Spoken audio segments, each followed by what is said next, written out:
Deputy Commissioner ka East Jaintia Hills ulapan mi ya kajing Bthah hakasan tarik nai wieng ban kentui ki pat ba nong let nong wan kham tam ya ki kali bakin long ki ba husiar bat ban bur enti ya kajing Bthah da ki bor penyat kali haba ki ya lingba ki jingkieng ki balator hakasurok ba NH6 hapo ka district.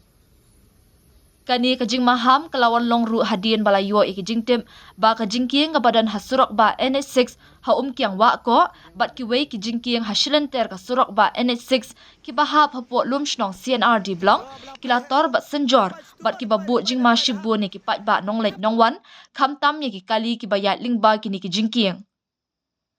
Kumta khnang ban khmi na ka benta ka jingshngan jong ki nong let nong wan bat ki kali ki bayat lingba ka ni ka surok. Deputy Commissioner ula Bthah ya Project Director National Highway Authority of India NHAI Meghalaya Shillong ban shim mardori ki sienjam ban maramot ya kini ki jingkieng namar ki dei kilinti ya bakong san bha na kabenta ka than baro kawai kani ka jing Bthah ka balapan mi Deputy Commissioner ka dei ka sien ka baar tang hapo shibnai halor ka jingtor ka jingkieng ha ka surok ba NH6